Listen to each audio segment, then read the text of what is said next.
Dolphins thirsty, they never show no mercy. On the field or in the game, Miami knows how to play.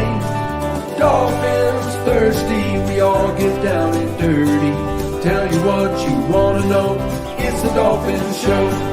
Quench your thirst for all things Miami Dolphins. They are the football kings, cause they play to win.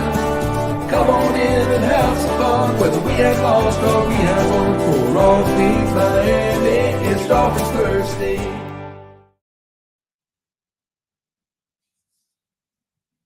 Hey, Miami Dolphin fans. Sorry I had a delay there on my end. It's a fantastic Friday here on Dolphins Thursday. We will talk all things Miami Dolphins here in a bit. Just want to welcome you all into the show as we get ready to take on the New England Patriots.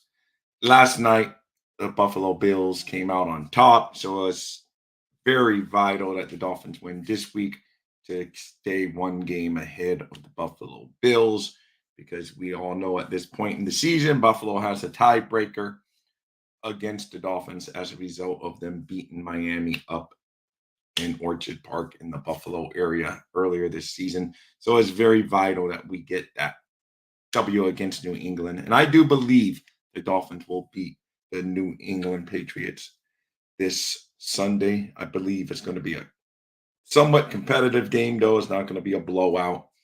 It's a division game. Patriots are going to bring their A game.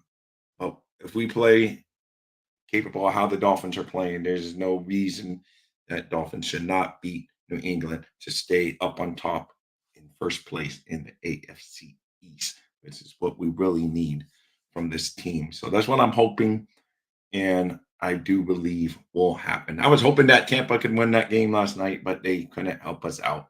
It's okay. We got to take care of our own business. That's all that means. Beat New England this week at Hard Rock Stadium. I will be there along with my 17-year-old son, so it should be a fun time in the sun. We sit in the shaded section.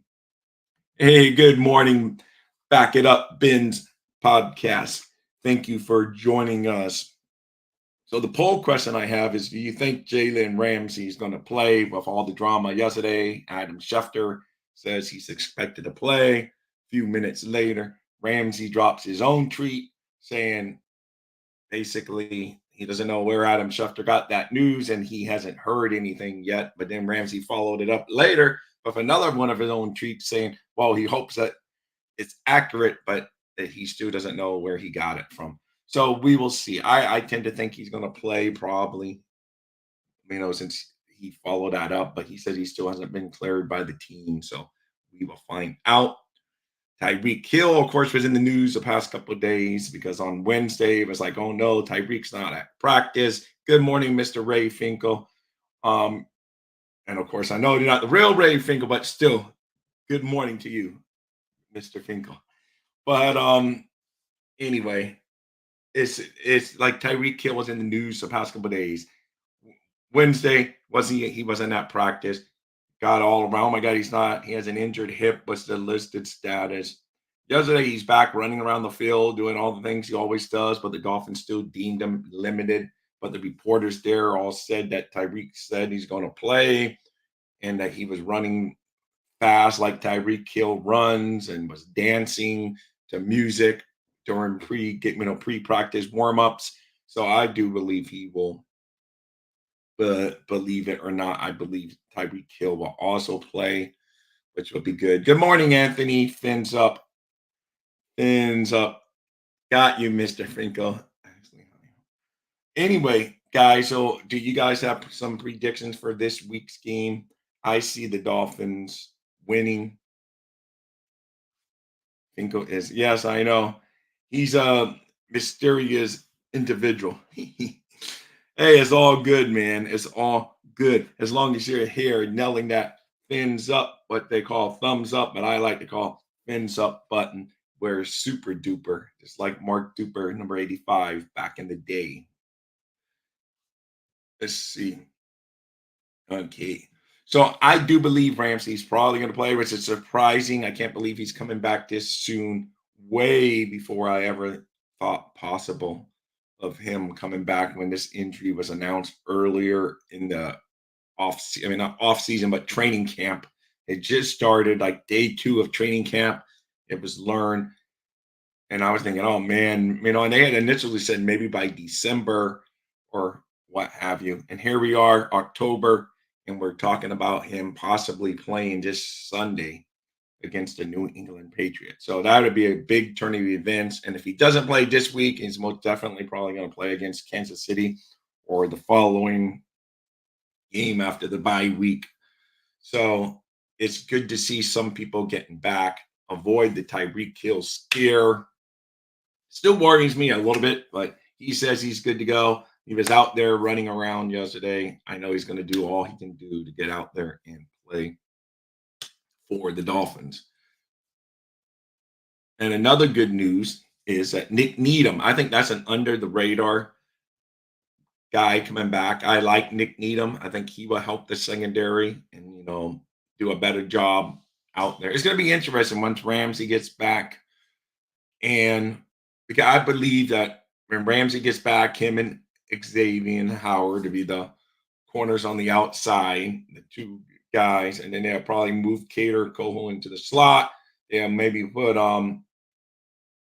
need him some at safety, but he's really good in the slot and as a nickel back and all that. So it'd be interesting to see how they fit all the pieces. Unfortunately, we're gonna have to wait longer for Cam Smith. Seems like he got hurt during Wednesday's practice, so he's out for right now. So that's going to be on the back burner because he seemed like he was getting closer to playing, we heard, and then boom, now he hasn't got that chance to play. But I do believe we'll see Cam Smith somewhere down the road, contribute to this football team, hopefully, since he was a second round draft pick. But his injury he sustained Wednesday during practice is going to keep him out on the sidelines for a while. But it's going to be nice, man, seeing the defense that we had envisioned when we signed Ramsey, in the offseason. We just never saw it come into fruition. And then maybe now in the next couple of weeks, we're going to see the vision of the defense that Fangio probably pictured when he has a Ramsey and he has an Xavier Howard out there. So those quarterback pressures that we've been getting could turn into some quarterback hits and sacks. So that would be a good thing to see that turned up on that side of the defensive side of the football. Offensive side of the football, things seem good other than our lack of depth at the offensive line. Lester Cotton's going to have to step up his game. And I agree with you again, Mr. Mysterious Finkel. I agree with you. I don't want him to rush him back if he's not ready. And I don't think they will rush him back if he's not ready. The Dolphins seem very cautious about getting players back. They err on the side of caution normally, so I don't think they will rush him back. They did get burned a little bit bringing Connor Williams back, and then he ended up having to be out again for a couple weeks. So that, we will see. But I do believe they were err on the side of caution for the most part when it comes to getting these guys back. Oh, okay. It's a bummer. I can't see the YouTube. It's just all right. I don't know. Maybe I did something wrong, Scotty. I don't know.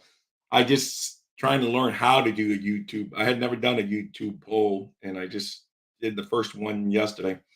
So it's all right, Leo. I would take that. That's easy to say too, Leo. I like that. But getting back, I was talking about the offensive line. So yeah, I'm hoping Lester Cotton. They seem to want him over Robert Jones, and let's just hope he plays well. He has not done great in the couple of thing, but that was a tough ask against the Eagles, getting thrown in the game against the Philadelphia Eagles. And then last year he played in the playoffs.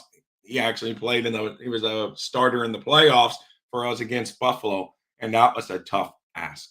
So, he can step up. His repetitions, I'm sure, has gotten better now in practice. So he's been able to get more reps in playing with the first teamers. I was kind of surprised.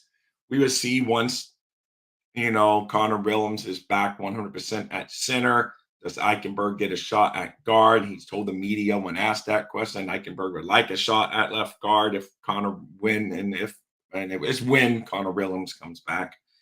And we will see on that front for sure. Oh, okay, Scotty, thank you. Good to know I didn't do something wrong, which is not uncommon. Just ask my wife. But hey, at least it's not something on my end that I did something wrong on that front. But basically, is do you think Jalen Ramsey, Scotty? That's the question on the poll. Is Jalen Ramsey going to play this Sunday? Is he going to be basically on the active roster? That's what the question basically is. So we will see. But back to Lester Cotton, that worries me on the offensive line because it seems like we're really getting some of our defensive guys back that we really want. Needham's going to be a goal. I think that's an under the radar good move coming back. But of course, we don't know what his status is. Is he going to be on the inactive list this week? Is he really ready? His 21-day window had opened, so they had to either make a move. Doesn't mean they have to have him on the active roster as far as game day. He's on the active roster, but he could be one of the inactives. So I think Ramsey would be on a snap count to shake off some ruts. The pass receivers are terrible, and a good get. Hey, you are right, because the next week in Germany it steps up a little bit. Not that they have the greatest receivers, but they got a lot of talent on that team in other areas to go get the ball for Mr. Mahomes. So this week will be a good way to get your game ready. Oh, Michael K came in. Hey, Michael K, you guys won last night. You're right. Dolphins just need to win to stay ahead of you, but it's not like you blew out the Bucks. So let's see. And Mr. Finkel, I would feel better about Liam just blocking. Just makes me nervous when the ball is in his hands. Hey, that's going to be a big question going forward. Hopefully Lester Cotton steps up, plays great, and put the end to the debate, and he's just a left guard moving forward without win, and that'd be great. But that position worries me the most along the offensive line. And I mean, that's our one Achilles heel, maybe, is the offensive line still to this day because of the lack of depth. Because God forbid if someone else gets hurt along the line, I don't know what we're going to do. It'd be nice to get Armstead back. But like I say, I'm not holding my breath out for a long time if Armstead comes back because he has a history of going right back out after he's back. I mean, some of them are just freak injuries that would happen to anyone. He just happens because, like, he got rolled up the last time. Anyone can get injured when you get rolled up on that, but it just happens to be he just seems to be that guy that finds that bad spot that ends up getting rolled up on. So hopefully he does come back, and then at least you have Lamb as a swing tackle if something happens to Jackson or another guy. It's just we're razor thin on the offensive line, but I'm really starting to feel confident about this Dolphins team. The defense is coming back. Good morning, Mr. Bobby. I'm sure that is representing the Fins Talk Sports Network. Guys, if you don't already do so, please run over there after this show and subscribe to their good content. They're always bringing out their A game for Fin fans and many other sport fans. But back to the offensive line one more time. Like I say, I really hope this Lester Cotton. But when I saw he was this, I thought Robert Jones for sure would be the starter. But from all indications, it is Lester Cotton. But as I always say, if they wear the aqua and orange, this color aqua, it's not the aqua I like. I like that deep color aqua that's back there on that old starter jacket. But when they wear the aqua and orange, and man, we're going to be wearing the throwbacks this Sunday, the all white throwbacks. I hope Mr. Cotton goes out there and, knocks those Patriots in the mouth and reps those uniforms well. But like I said, the big news over the past couple of days, Jalen Ramsey and Tyreek Hill. So both of them seem to be trending in the positive direction for being able to help the team in the very near future. Tyreek's helped throughout the whole year. Wednesday, all Dolphin land had holding their collected breath. Thursday, he's out there practicing. Like I said, the team said it was a limited basis, but reporters that were out there saying he was running around, he was dancing to the music. So hey, and Tyreek Hill himself told Barry Jackson that he's gonna play. So we shall see about that. So hopefully so. I believe it to be. And on hey, hey, good morning, Mr. George of DG Live, guys. Another guy that has great content. A big fins up. DG Live, as you see it there, but add an extra E to make it sure it's easy to find him because he is excellent. So he has an extra E at the end of live. So Cotton had some good reps against Jalen Carter. He got some potential. Watch the film. All right, there you go. There's a guy that watches some film, and I take your word for it. DG Live. And like Scotty said, you can't always go by what the PFF crew says. Did you guys know that Chris Collinsworth owned PFF? I did not know that until recently. I know that's a whole side note, whole different thing. But man, Chris Collinsworth must be making the buco bucks, man. NBC gig and owns PFF. That's insane. Hey, Moya. Good morning, Moya, to you, and good morning to everyone, is what Mr. Moya says. And thank you for coming in as always. It's a fantastic Friday. I'm looking forward to this game. Like I say, I'll be at the game Sunday with my 17-year-old son. They've done well in the two games we've gone to already this year. They put up 70 points against the Broncos when we were there. They put 42 against the Panthers. So 112 points in the two games we've gone to. So I hope that offensive outburst continues. But I do feel like I think the Dolphins will win, but I feel like it's going to be tight. And the first New England game that we did up there is the one time I predicted the score exactly. I said Miami Dolphins 24, New England 17. And that's exactly where the score came out. I see us winning probably by 10 or so. I don't see us blowing them out, but I do believe Miami can win by 10 this time instead of by 7 because we're at home. I'm giving this another 3 points. I just can't see the numbers yet. Those numbers aren't popping in my mind. I would like to say Miami gets into the 30s, like a 34 to 24.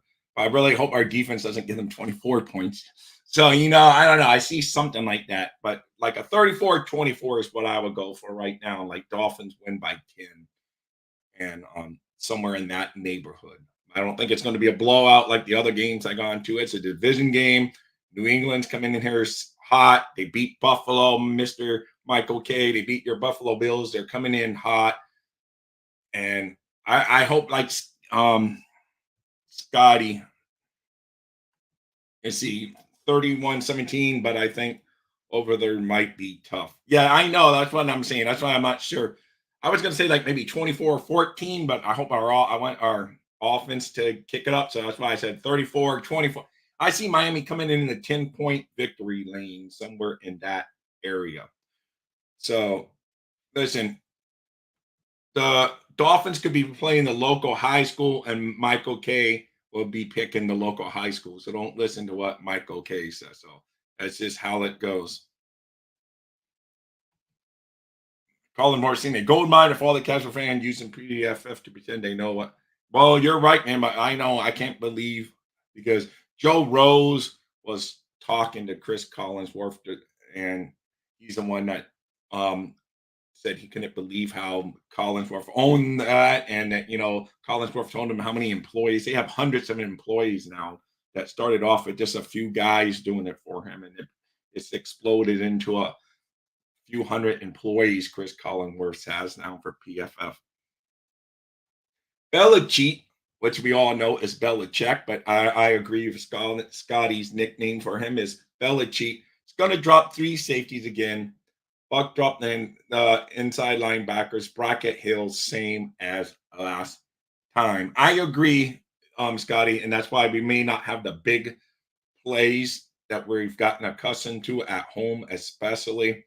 But we did run the ball pretty well against New England up there. I would like to see us run the ball against them here. Keep that. Yes, I know we don't have Achane, unfortunately. Moser seems like he's going to play. He was back, but he was limited. But he did practice yesterday after missing Wednesday.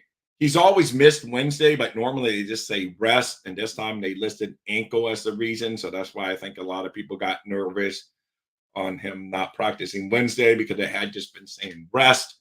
This week it said ankle. So, but anyway, he was back in a limited participation yesterday. So hopefully Mozart's a go. And hopefully Achan gets back sooner than later in the near future. And then I think we're okay in the running back front.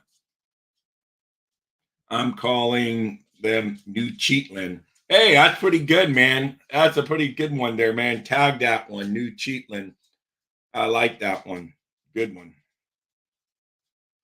So PFF was originally founded by England by a guy that wanted to do better in the Office Fantasy League. All right. I don't know if Michael K's trolling me or dropping real information, but I know that Chris Collinsworth somehow owns it now. Let's see what's got it. I love it, man. This is Fan Reaction Friday. I'm reading all what you guys say. You're all the great content that's coming in here. We will need Tua to beat the bracket because out the run game is not what it was early. Yeah, I know our run game. I'm sure that's what you mean because our run game is not what it was earlier. So I agree that, but I do think though that our run game can still be keep us balanced enough. Yes, it's definitely not what it was. Definitely, we don't have Armstead out there for one thing on the left tackle, and then we don't have Wynn out there. We don't even have Connor Williams out there the past few games. But if we get Connor Williams back, and I don't know what his latest status is, other than he's still listed as questionable. So I don't know where he's standing. All right. Thank you, Michael K. I would take it that you wouldn't troll me with trolling me that it's real information, that you're really giving me real information. So thank you. So I did not know that. So that's cool. I don't know how Chris Collinsworth happened upon it unless he just saw something there. But they've been cheating for years, nothing new. I know. No, that's true, Scotty, New England. But hey, you know what? Doesn't matter. Tua's never lost to them. I know that's going to be a stick in Belichick. So I know he's coming in. Scotty sometimes says he thinks New England is tanking. But if they get up to 3 wins this week or whatever, I mean, I don't think they can even get the number one. They would have to trade up maybe or whatever. I don't know. It's weird. I haven't been checked, but at one point the Bears had the first 2 picks of the draft because they own Carolinas and they own their own pick. So at one point the Bears were like sitting there with 2 picks on top of the draft coming up in a very deep draft class. So the Bears could have a quick turnaround next year.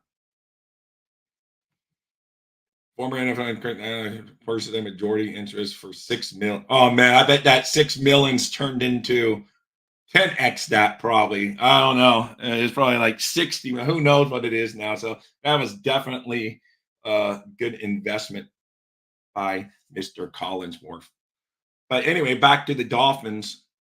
Scotty, you are 100% right. Our run game has not been as solid as it was. But I think a lot of that, I mean, also, of course, you lose Achan, who was, popping over 10 yards a carry. That's a big clog loss. But Connor Williams is probably the biggest because he was really good up there blocking in the running game. Then, of course, Armstead in the games he was there was some of our best running games.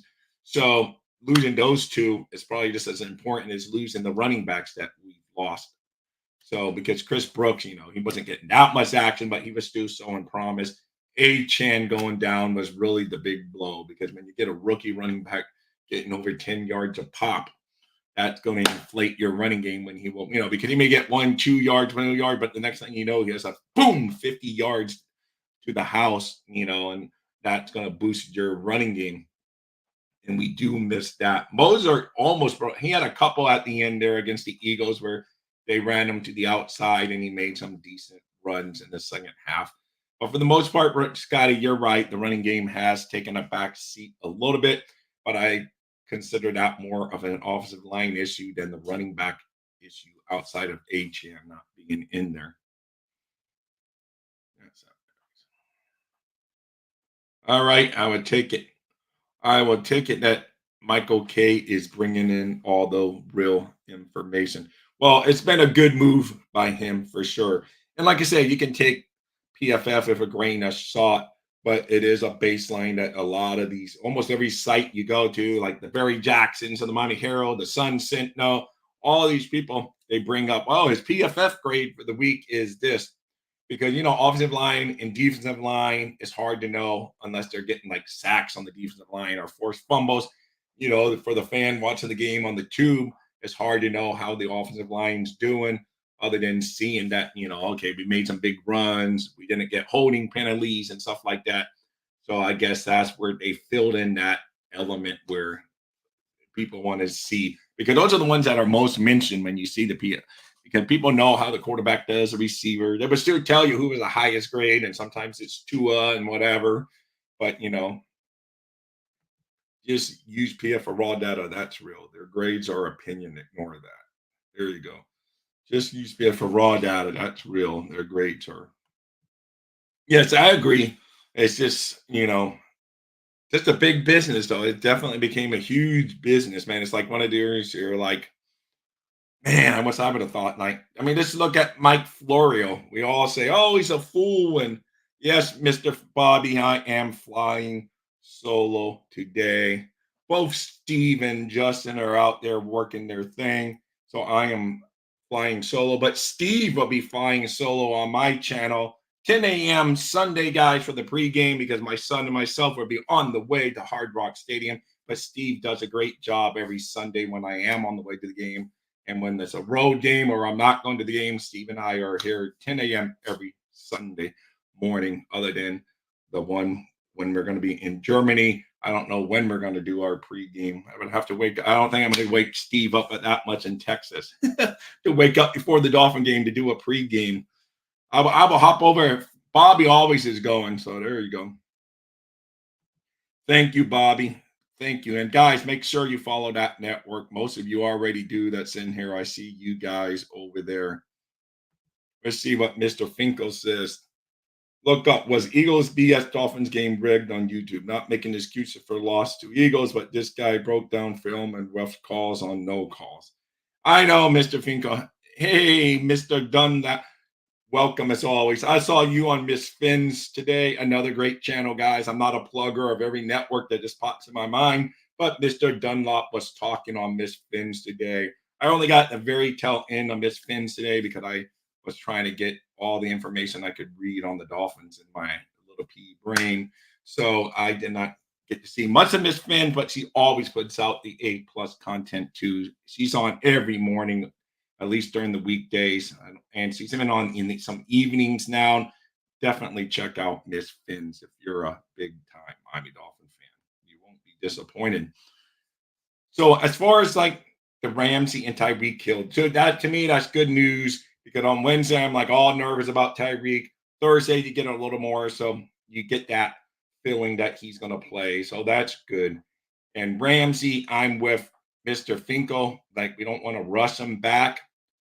But I do believe that the team is cautious with injuries, and they won't. If he's playing, they don't think it's rushing him back. They will be like, and like Scotty says, it'll probably be like on a snap count. Like when these pitchers come back after long rest, they have a pitch count. Yeah, probably be on a specific snap count.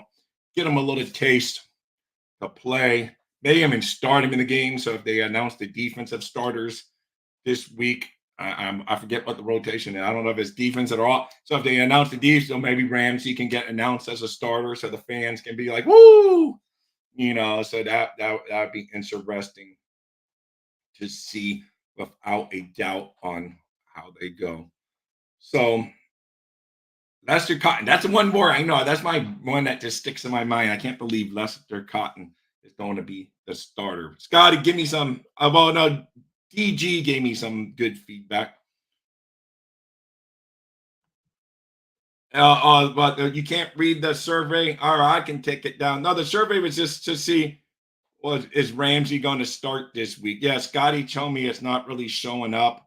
I was trying to have it show up. It's basically just saying, is Jalen Ramsey going to play this week? Was the question. Since we know Adam Schefter said he was. Ramsey then said, I don't know where he's getting information. He just wanted to be first instead of right. But then Ramsey later said, well, I hope it's accurate, but it hasn't been announced yet. So, okay, Mr. Finkel, at least you can see it. I don't know, but Scotty couldn't see it, and I guess maybe Mr. Dunlap couldn't see it. So I don't know. I don't know. Like I said, I had never even done a poll until Miss Finns kind of showed me the ropes on the poll, and I never seen it because I always go through something called StreamYard, and unless you like do a show like this, you wouldn't know what StreamYard is. So I go through there, but so you have to actually go through YouTube to do the poll.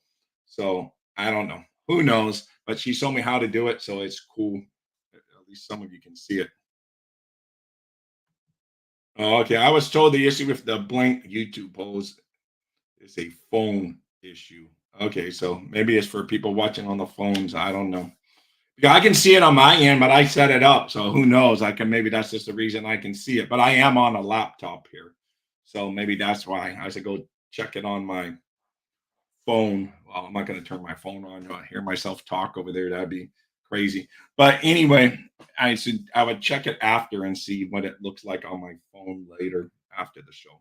Hey, it would give myself a view for that. I don't even know if that counts myself watching, but hey, it will work. Okay. All right. Cool, Mister. Thank you. So anyway, guys, what do you think the Dolphins are going to do this week? Do you? I know most of you. Scotty already gave his prediction, but Mister Dunlap, do you see the Dolphins coming out victorious this Sunday against the New England Patriots while the Dolphins are wearing their throwback uniforms in all white? Do the Dolphins come out on top? Let's see.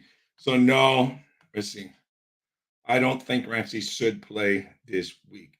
So is that more just from you don't want him to be rushed back, Mr. Dunlop, or you just think that Dunlop, or did you just think we don't need him this week because we're going to beat New England, or is it because you really don't want him to be rushed back and you really want him for the playoff push down the road? That's what I'm curious then, because I tend to think he's going to play, but I'm with everyone else. I don't want to rush him back if he's not ready to play. But normally, Adam Schefter, I don't know how he gets his information, but he's probably right 94% of the time. So, I remember when he announced when even though Tom Brady ended up unretiring, but he announced that Tom Brady was going to retire. Then Tom Brady was kind of upset, but then he announced that he was going to retire, but then he unretired. So somehow he gets this information. Someone has a leak in their circle somewhere. So so they're saying it may be the YouTube update app. All right, but that's it. That's nothing. The poll's nothing earth-shattering, guys. So it's just basically if Ramsey's going to play, yes or no. I don't. Right. Yeah, that's what I think. I know that's why. That's why part of me wants to see him play, so we know that he's like there and he's really ready. But one more week, I really thought, but they opened the window on him kind of quick. I was surprised they opened the window on him kind of quick. But once the window opened, you knew it was coming because we would have to play him. But when they opened it, I said, okay, they're going to have it. And then he's going to come back after the Kansas City game because then they got a bye week. Let's buy some one more time to have the bye week. And then, be ready for the Raiders on down. That's what I thought they were going to do because that's how it played out because he would have to be back by the Raiders game. So when that 21-day window opened, I said, okay, he's going to come back. And then after the bye week, we'd be seeing Mr. Ramsey out there playing. And he might be on a snap count until that time, but he is going to be on the active roster. So he's going to be taking up a spot. So you are going to have to, get him in there. So you don't have to put him on there until that week, but it seems like they're going to have him on the active roster. So we will see. It's too early, I think. All right. And that's fair, man. I hope that doesn't come to fruition and that he plays healthy the rest of the year. He has historically played most of his career without missing. Of course, he comes to the Dolphins and he gets injured in camp because, once again, it's the Miami Dolphins. And it's so Dolphin like for that to happen to a guy that hardly ever been injured in his whole career. Why open the window so early if the intention is not to play KC? No, I agree, Scotty. That's why I say I definitely think the intention is to play KC. But now I'm not saying this week, but I was saying, well, maybe that was their intention, like open it up and then have them, come back after the bye week. But you're right; they wouldn't. They could have pushed it a week if that's really what they wanted to do. And you're right. I do believe they think he's gonna. They want him to be ready by KC.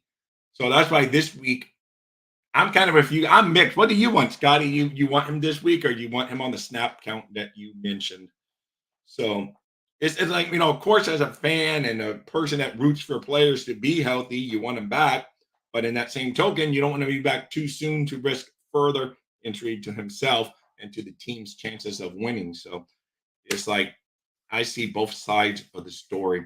But it was very interesting in Dolphin land yesterday. And one thing that all the Dolphins seem to agree on, none of them are happy with Hard Knocks coming to town. A lot of negative feedback. You could tell Mike McDaniel didn't want it. I don't know. Do you guys think it was a league decision or Ross wanted it when the league approached Ross and he just overruled them all? Because Mike McDaniel said it wasn't a team decision.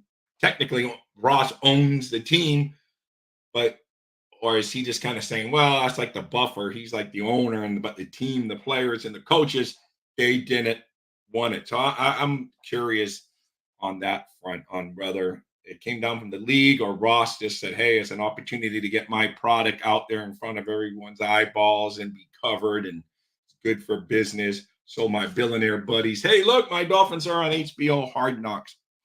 So that'd be so there. Hey, that's it. I want a snap count. So you want them back on a snap count.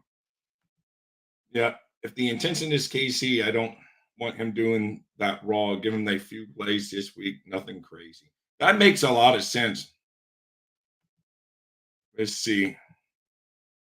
100% Fort's league decision. And absolutely intended it to be a distraction. The NFL is scared of Miami. You could be 100% possibly right, Scotty. You could be. And, I hate that. I try not to be a conspiracy guy, but, you know, they don't like Mr. Ross. They don't. So they love to stick it to him. They love to stick it to him because they don't like the man. And I know the whole tampering thing they don't like, but even before all of that, they never liked Ross because he's always saying, oh, the salary cap should be higher. There should be no salary cap. I would pay all this money. And the other owners are like, hey, slow your roll, Mr. Ross. We don't want to be paying through the yin yang. We got a sweet deal going on here of all this income coming in. Don't be saying you want to spend more money. And that used to anger some of the owners in meetings, I guess, because Ross would say it to the media. Oh, I wish there was no cap. I would pay more, So it's just it is what it is. So I don't think the league loves Mr. Ross too much, and that's why with the whole tampering, even though what they really got, the whole tanking, but they got him for tampering, and that's more than the reason they got nailed big time is because of who they are, because they did it, but almost all these teams tamper. Maybe the Dolphins took it to the nth degree and went way overboard. But let's face it, a year later, another team got nailed with tampering, and they let those teams settle among themselves for compensation. Us, they stuck it to us, and we're still suffering this year. No third round pick. I would have said, man, yeah, we can be on, Hard Knocks, but give us a third round pick for this coming draft back. So it is what it is. You're the billionaire owner, but you're still at the mercy of the league of the NFL to do what they say, and it just is. Ross was okay not accepting taxpayer money and did the stadium on his own. That was the end of the other owner. Yeah, you're right, man. You're right. He angers some owners. You are 100% correct. Uh, Omar Kelly, I know we can always either agree or disagree or agree to disagree on some of his takes, but he had a good piece maybe a year ago now, and he brought that up that owners do not seem to favor Mr. Ross. They're not going to openly bash him because that's just not how the Billionaires Club works. But, you could tell they're not really big fans of Ross. That's for sure. Yeah. Buffalo Bills went and got taxpayer money, Mike. Okay. So let's see. I don't want them to be distracted, but oh no, you're from that standpoint, Mr. Finkel. I will watch, like I said the other day on one of these shows I do, is I will watch Hard Knocks for the first time. I didn't even watch it back in the day when the Dolphins were in it, when like Jeff Ireland was still here and Philbin was the coach. I believe it was Philbin or I don't know who. Yeah, I think it was Philbin, right? Was it during the Philbin era? I forget who was the coach when because I didn't watch it. The only one I remember is Levante Davis. That somebody reminded me his name because I was just saying, oh, the defensive back. I couldn't remember his name, but it was Levante Davis saying, oh, I got to talk to my grandma and stuff like that. That's what I remember from it. And then about Jeff Ireland talking about acorns, finding acorns. So that was the only thing. I never even watched an episode. I didn't have HBO back in the day. Now I have it part of the HOA package. So I will watch it. As much as I don't want it here, I will watch it. So it's on HBO, Scotty. It's on HBO. And like you, I have never seen a full episode, not even when the Dolphins were on it a few years back in the Jeff Ireland era. So I've never watched it, but I will now watch it, see how they portray the Dolphins, see how the Dolphins act. So we will see. It would be interesting. Let's see when Ross was, yeah. But anyway, so back to this game. I'm going to wrap this show up here soon. Flying solo, I get my voice. I never had HBO, but never paid extra for it. But now, well, I pay for it one way or the other because I pay my HOA fees, and they threw a year or two back. They threw in HBO as part of the. I don't even watch it. I never even watch HBO. I just forget I have it because I don't pay for it. So it's not like one of the channels that's ingrained in the brain. I don't even think of catching because nowadays you can stream stuff, you can do this and that. So I don't even think of going to HBO and see, oh, let's see what happens on beyond HBO. But I will find out when Hard Knocks airs. I don't even know what day of the week or anything, but I will try to find out when it airs.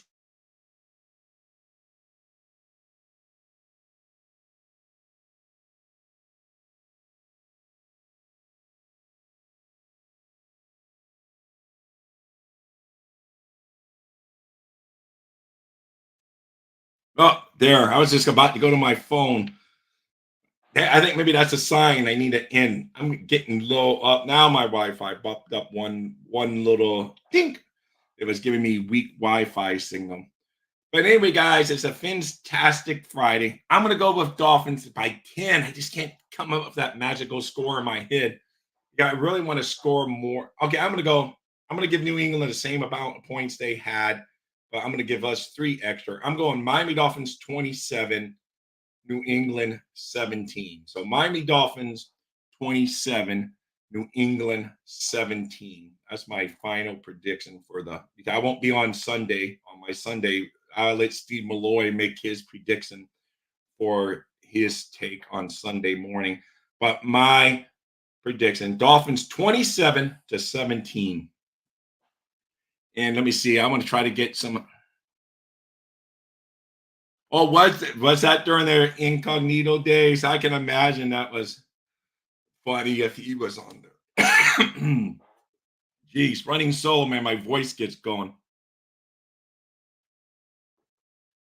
Yes, no, that's all I remember. It's like, yes, he got traded on that, and that's when Vontae Davis said, "I gotta call my grandma. I gotta call my grandma." And that's what I remember. I never watched it, but I just remember hearing that clip over and over. It kind of went viral back in the day if there was even that term used or stuff like that. But because it's even on the radio stations down here. I gotta call my grandma. I gotta call my grandma. Like anytime someone had to make a decision for a while, it'd be one of the little sound drops. I gotta call my grandma. So, and it was just funny. So that's why I knew that came from there. Yep, it was. It was good stuff. I'm sure it's still out there on the internet. The internet's nothing ever goes away on the internet. So I'm sure you can still find that clip to this day. Him saying, "I got to call my grandma," and Jeff Ireland saying, "Well, we got some details we got to take care of first," and he's just like, "I got to call my grandma." So it was good stuff. And Jeff Ireland, man, I celebrated that man's firing, and we still haven't got a playoff win since then. And we've had other people run the team. Please, Chris Greer, build this team into a playoff winning team before I even talk the SB term, the big game, for copyright infringement. Some commercials can't say the you have to say the big game because they don't have the right to the term. I will say it's Super Bowl because I'm not making any money off it. But Dolphins, I don't even want to mention the word Super Bowl unless I'm talking about the old Super Bowls they were in because it's been so long. Let's win a playoff game and then I can start talking Super Bowl and all that good stuff. But come on, Chris Greer, get us a winner. We just got to get that winner. But yeah, I was so happy when. But then we've gone. Let's see. I know we've gone through like the Hickey, we've gone through the Tannenbaum, and we've gone through, so many different people running the organization. And unfortunately, always the same result at the end of the day. It's just Dolphins team more stacked and have better players without a doubt. But does that mean we're going to get that elusive playoff win? That's still a doubt because you got to get there, got to stay healthy, got to play, and it's just, that goes for any team. But man, I just want to see a playoff win. Just come on, let's get a playoff win. And I say it all the time on here. You guys probably know it. My two sons, my oldest who will turn 21 in November, right around the corner, he'll be 21 years old. And in all that time, how many playoff Dolphin victories? Zero. Zero, as in Braxton Berrios, zero. No playoff wins in all that time. December 30th, 2000 was the last time the Dolphins won a playoff game. My son was born in 2000, in November of 2002. So that tells you how long it's been since the Dolphins have won it. This is the Dolphins, guys. I grew up with the Dolphins. Not as lucky as Steve Malloy, but he's older than me, so maybe I'm a little luckier. But he remembers the Super Bowl days of winning. He remembers going to the Orange Bowl in the perfect season. He remembers all that. I remember the Super Bowl losses and a whole bunch of playoff wins and playoff losses. And now it's like maybe every few years we get to the playoffs, but we're a one and done. And can't believe this is the Miami Dolphins organization that I grew up with. It's just been a far cry. We became a joke at times of the NFL, always having some kind of big, stupid scandal. Coaches doing cocaine on the desk, doing, always some crazy story. Even Bullygate, which was blown way out of proportion, but of course it had to be the Dolphins. It's just like crazy stuff has happened to our Miami Dolphins over the years. We just need to rid ourselves of that. And then, what Jeff Ireland asked one of the Des Bryant, if his mom was a hooker. Again, it was probably blow out of proportion on how the question came up. But of course, when there was rumors, some team asked Des Bryant if his mom was a hooker. And I was saying, please don't be the Dolphins. Please don't. Then a couple days later, it was announced it was the Miami Dolphins that had asked the question. So we've been in the news for the wrong reasons. Let's get in the news for the right seasons. Hey, good morning, Steve. I've been telling, hey, G-Man. So, yes, I know. It's like so many little scandals. That's why I want to get back to winning and being. Because when Don Shula was around, we were about winning, integrity, and going on. Like the big scandal when I was a kid, one player, he was so scared of Don Shula that he missed practice. He made up a whole, I think it was Alfred Oglesby or something. I have to go back and look. But he was so scared of Don Shula being mad that he made up a story about being kidnapping and the police got involved and everything. So that was like, and then he admitted he made it up because he had overslept and he didn't want Don Shula to be mad at him. So, that was like the scandal back in there. The only reason Don Shula had this scandal because people were so fear of his disciplined ways that, they made up a kidnapping story to get out of trouble. So, yeah, I know. My dad, yeah, that's what he said. He's like saying, oh, my daddy's a pimp. And he goes, oh, was your mom? Oh, yeah, if it's something like, you're right, G-Man. That's how I got going. But again, it's crazy, man. So, hey, I don't care. You don't have to be scared of the coach. You might be scared of, doesn't really matter. Is anyone scared of, oh my God, his name's escaping me, the Rams coach, and he went and won a Super Bowl. McVay. He's no big dude and super tough guy, and he won the Super Bowl, G man. So I don't care if they're fair or my coach as far as that, but as far as discipline on the team, I understand where you're coming from. But I think times have changed as far as discipline in these old on the I mean, it's just people, it's things are different now, man. Things are different. So I know what you're saying, D man, and I don't disagree, but really I don't think any of these coaches fair anyone anymore other than maybe Bill Belichick's the last of the dinosaurs like that people fear. Because even Big Dan Campbell, I don't think players afraid of him. No, I know, but you must have respect and fear of losing your job if mistakes are constantly. No, you're right, G man. I mean, there are, yep.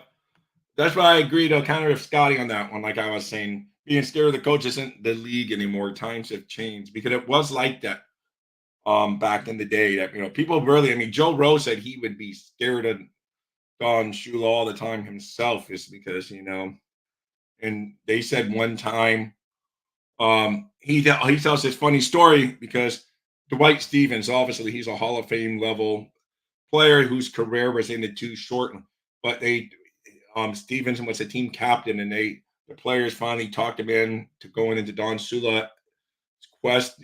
Tell him, hey, the guys think we're going a little too hard with the two a days, and they were thinking, oh, Dwight, you can do it. You're the one guy that can talk to him, man. You're like all pro. You're the all world center. He's not gonna get mad at you. So Stevenson, reluctantly went into Don Shula's office and said, "Hey, the guys think you're running them a little too hard in two a days." Shula exploded on him, and the next day they didn't have two a days; they had a three a day. So and nowadays you can never do that, but they had three workouts the next day after Stevenson went in there. So times have changed, though. I mean, those are just good stories from the old days. You know, yeah. Yeah, respect, yeah, becomes before fear. I mean, that's a good point. But like I said, I do believe the players respect McDaniel. But it's either that hard disciplinary coach. I mean, yes, Flores was a disciplinarian coach more so than McDaniel. But look, it's just it is what it is. I mean, it's hard because these players know. I mean, you're not gonna if you're a really good player. The bottom line roster players, maybe they have more fear and respect for the coach because they know they are not like, oh, I might be here, but I can be easily kicked out, and a guy rating on the practice squad can come fill my job. But these stars, it's hard to get there. What are you going to do? You're going to tell Tyreek Hill, or that's not a good example because that man worked his butt off. But what are you going to tell some guy that maybe has a reputation for not being, but yet he produces on Sundays? So it's a fine line, though. I do agree, G man. It's not like the days when Don Shula and Chuck Noll and Tom Landry roamed the sidelines and the teams, they were the all saying on their team and play. If the coach said jump, they said how high. Those days, Nick Saban and stuff, they still have that on the college level because those kids are trying to get to the next level. But it's hard. Yeah, no, I know. No, you're right, man. You're right. But I just think, I mean, who's really the hardcore coach left other than Belichick? And yes, he's hardcore and he's won more Super Bowls than any coach in history. Doesn't hurt that he had like Tom Brady and all of that good stuff. But, no, you're right. I mean, there is room for that, but it's also more than that, I guess. So I just see the whole NFL changing on that trend. There's more like coaches like McDaniel and McVay and Shanahan that aren't necessarily your discipline. That's more your brainy type coach. And they prove you can still win with that type coach too. McVay has a Super Bowl. 49ers are always up there competing hard in the playoffs and was in the Super Bowl not that long ago. They lost, but no, you're 100% right. It's just it is Yep, coaches are more like babysitting. Yeah, you're right. That's what they do now. A player must fear that if he doesn't perform at a certain level, let's see. Yeah, Mike Thomason, Steve, let me see. A player must fear that if he doesn't perform at a certain level, then their playing time can be taken from them, eventually their roster spot. No, you're right, G man. I mean, that's how it should be in any line of work, especially in the high end sports world where everything's about winning and performance and standards.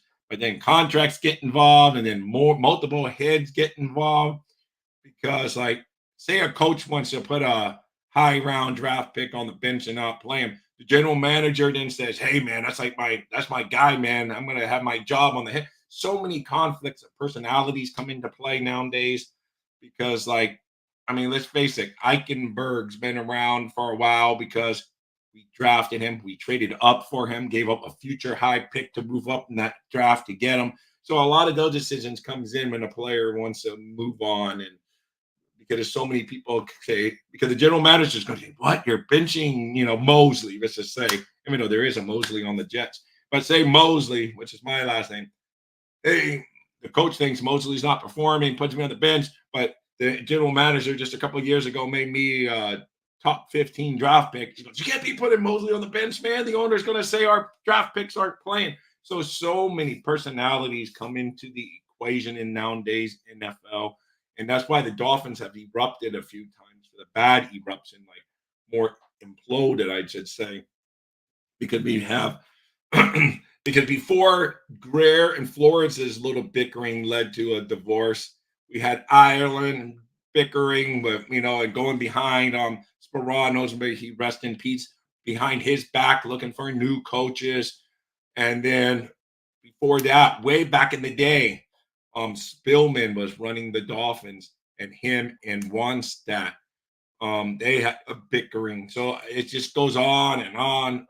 And I was people would have listened to Spillman because Spillman in that draft wanted Drew Brees in the draft way before free agency. He wanted Drew Brees in the draft. Wannstedt thought we were close enough that all we needed was more defense because that was the strength of the team. And he drafted and he won the dispute, took Jamar Fletcher.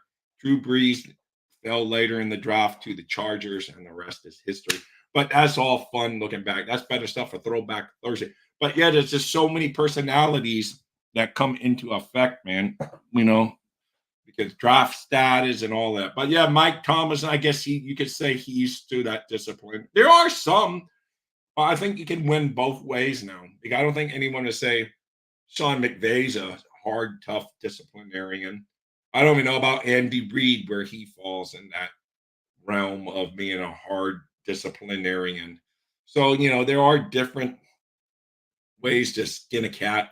Sorry, Pete, I don't come after me. I don't really skin cats, but there's more ways to whatever pick the tomato off a vine. I don't know. I make up my own saying to keep PETA off me. But you get the point. There are different ways to win in the NFL. You can still win old school, you can win new school, but everything that comes down to the end, you need a general manager that knows how to pick talent. Talent prevails in the end 90% of the time. So because now, if you got two super evenly matched teams, then yes, coaching can be the big factor that decides it one way or the other.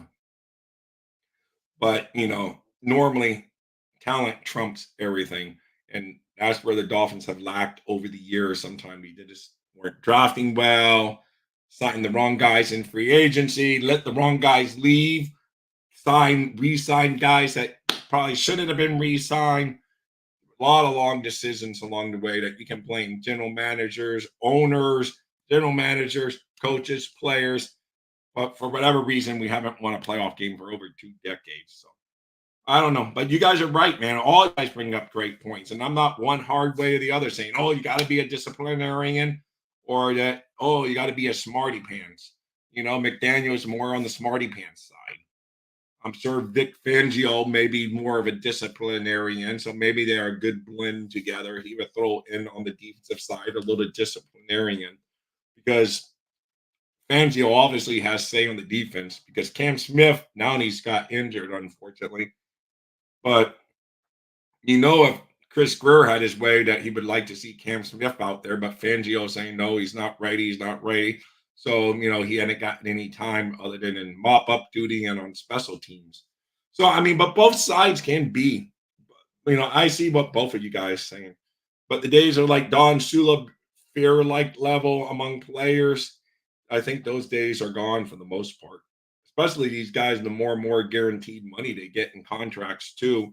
Is they know they're like, oh, what are you gonna do? Cut me, and then I still get my guaranteed money, and then some other team's gonna pick me up for a signing bonus, and I'm gonna go play for that team. So those days of fear on that, I think, are more or less done, especially since free agency is such a working machine these days.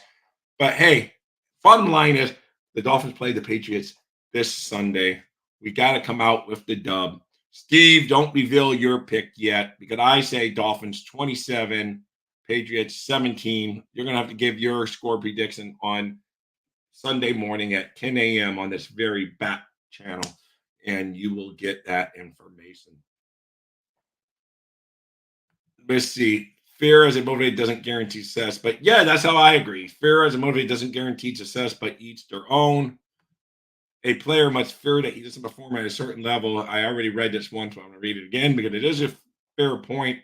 A player must fear that if he doesn't perform at a certain level, their playing time can be taken from them. Eventually, their roster spot. And I agree with you on that take too, G man. I do agree there should be some fear of that. But unfortunately, a lot of times it comes there's too many talking heads on a team sometimes. Too many, I don't know if that's politically correct. I was going to say too many Chiefs, not enough Indians, what we used to say on my job all the time. So that's probably not proper. Too many bosses and not enough workers. But, and it's just so many people that have a say on the construction of a roster.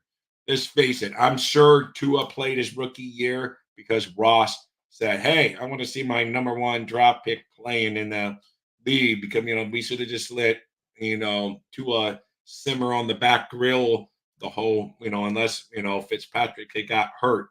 So, there's like decisions come down from all levels when you get that.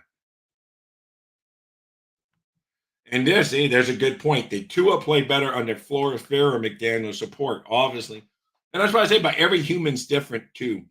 So, but some players played better, but you're 100% right in the Tua. Tua's played 100% better under McDaniel without a doubt because he's been given that confidence.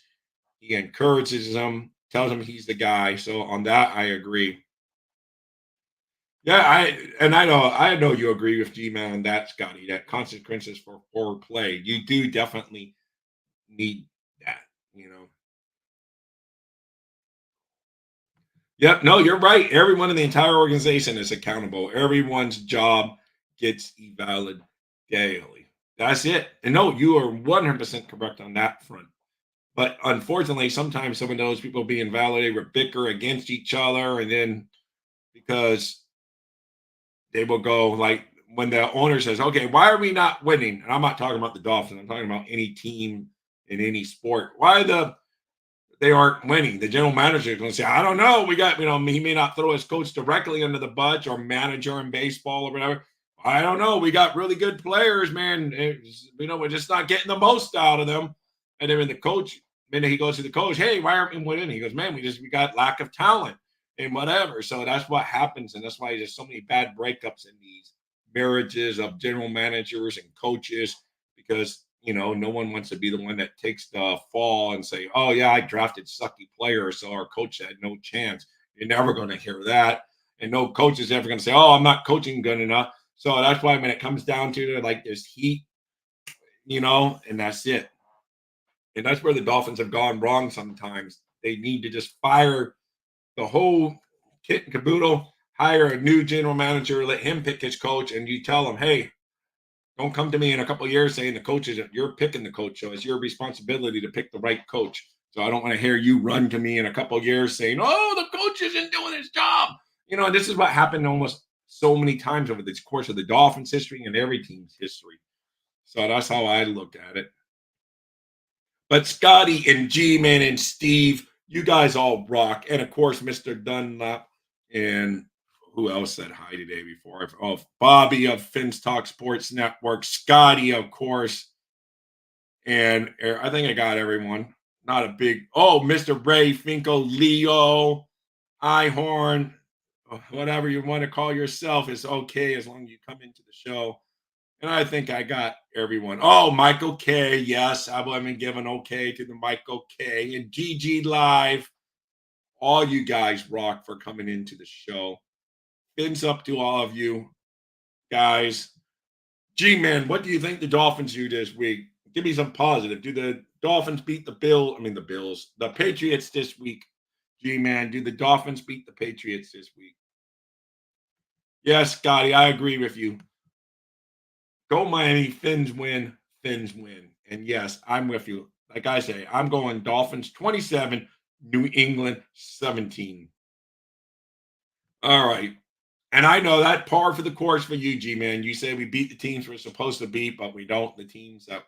So next week, I hope you come in before the Kansas City game, and then you give me some predictions on that. Let's just hope that the Dolphins win. This is a must-win for Miami to stay ahead of Buffalo in the AFC East race and, stay one game ahead of them and go into the Kansas City game over on the other side of the pond and then bring back that victory against the team with a winning record. And then we can maybe put that narrative to rest. That'd be a beautiful thing. But let's beat New England first. And that's what we need to do. So, guys, if no further ado, I'm going to be out of here. It's been fun as always. And once again, my blabby mouth went way more than I thought I was going to. I thought I was just going to do a half hour again. 2 days in a row. When I was flying solo, I said, I'm only going to do a half hour. And here I am an hour later. But it makes it easy because you guys come and say hi. So, fins up.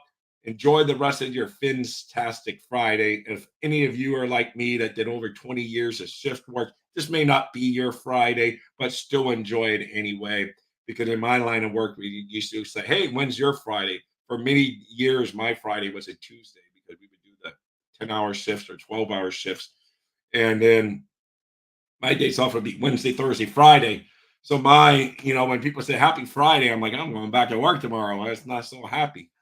But, so for all you shift workers, I really appreciate you guys. Big fist bump to you because I know how hard it is to do shift work, working holidays away from the family, working weekends away from watching your favorite team and all of that. So I know it's hard to do shift work. But if it is your Friday, enjoy your Friday. Enjoy your weekend tomorrow. And, of course, it's going to be more enjoyable if our Miami Dolphins come out victorious on Sunday.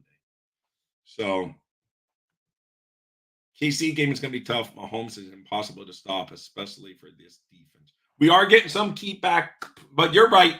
It's going to be tough, but we are getting some components of our defense back. G-Man, that'll be my positive Friday boost, my last positive statement of the day. Go Dolphins, fins up. And like I say, Fins-tastic Friday. Enjoy it. Embrace it.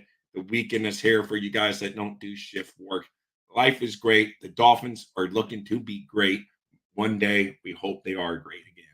And that's it, man. Fins up. And if you haven't done so already, hit that like button. Dolphins thirsty, they never show no mercy. On the field or in the game, Miami knows how to play. Dolphins thirsty, we all get down and dirty. Tell you what you want to know, it's the Dolphins Show. Quench your thirst for all things Miami Dolphins. They are the football kings, cause they play to win. Come on in and have some fun, whether we have lost or we have won.